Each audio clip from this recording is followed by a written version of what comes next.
Hay 7 pecados capitales.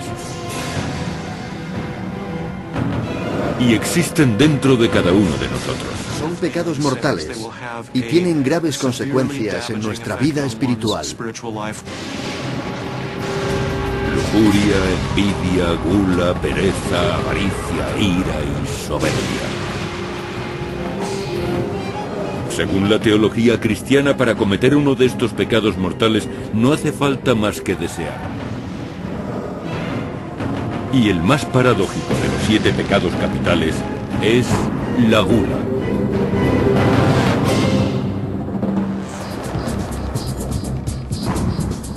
El origen del pecado de la gula es mucho más antiguo que la tradición cristiana. El pecado de la gula procede de la tradición grecorromana, que también describió los vicios y las virtudes. La Grecia clásica rendía culto al cuerpo atlético y armónico. Pero al mismo tiempo disfrutaba de los placeres del paladar.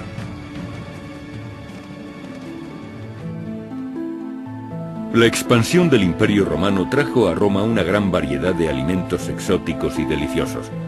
Los aristócratas acudían a espléndidos banquetes en los que comían con entusiasmo. Según la creencia popular, estas fiestas eran interrumpidas por las frecuentes visitas al vomitorium, un lugar donde los invitados vomitaban para dejar sitio a más comida y bebida. Pero en realidad, el vomitorium era el pasadizo por donde la gente era evacuada del anfiteatro. Algún escritor, deliberadamente o por error, lo asoció a las descripciones literarias de los banquetes romanos, que en realidad no tenían nada que ver con este otro hecho. Aunque el término puede haber sido malinterpretado, algunos escritores antiguos afirman que los romanos se daban grandes atracones y después se purgaban. Hay referencias a la introducción de una pluma o un dedo en la garganta, pero quizá lo más habitual era esperar a que el cuerpo arrojase de forma natural el exceso de alimento. Y si el invitado vomitaba, siempre había esclavos para limpiar el suelo y limpiarlo a él. Después lo conducían de nuevo al banquete para que pudiese seguir bebiendo. De los 7 pecados capitales, la gula parece el más contradictorio de todos. Es muy fácil de cometer y el más difícil de superar. Los 7 pecados capitales han constituido la base de la moral cristiana durante siglos.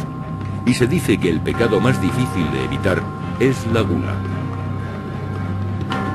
En la Edad Media, las órdenes monásticas observaban reglas estrictas para la comida.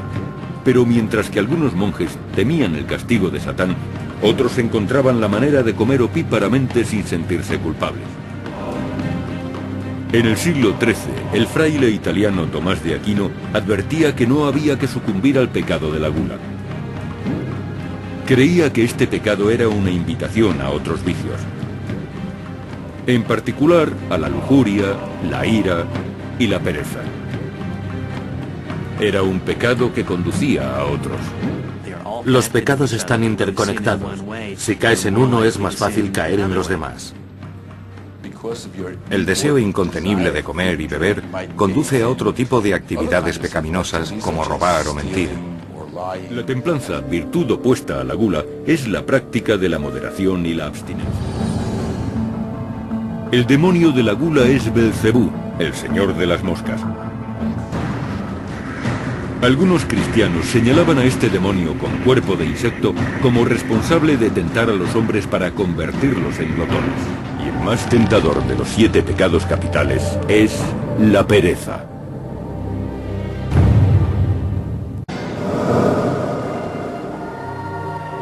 Con frecuencia, la pereza es considerada como el menos evidente de los pecados.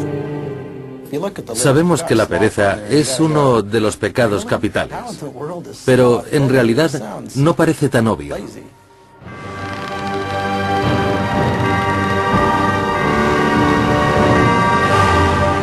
Antiguamente era fácil comprender por qué la pereza era el más insidioso de los pecados mortales.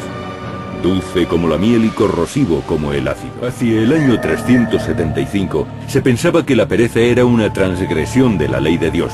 Y para Evagrio Pontico, la pereza se componía realmente de dos pecados. Al primero lo llamó acedia. Podríamos decir que la acedia es un tipo de apatía espiritual que anula la motivación y resulta tan peligrosa porque la persona no muestra ninguna iniciativa. La indolencia sería otra forma de calificarla. La acedia no se corresponde con el significado moderno de pereza. Más bien expresa apatía y melancolía. Acedia, en mi opinión, significa desgana. Uno se siente incapaz de preocuparse incluso de sus obligaciones. La persona no encuentra ninguna motivación. Yo llamo a la acedia morfina espiritual. Cuando te inyectan morfina, dejas de sentir dolor y por tanto acaban tus preocupaciones. En mi opinión, la acedia provoca los mismos efectos. Según Evagrio Pontico, la pereza contenía otra tentación maligna, la tristitia, que se traduce como tristeza.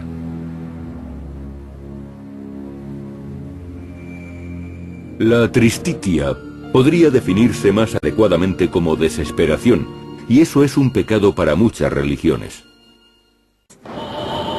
El pecado de la pereza se esconde desde hace mucho tiempo tras muchos otros vicios.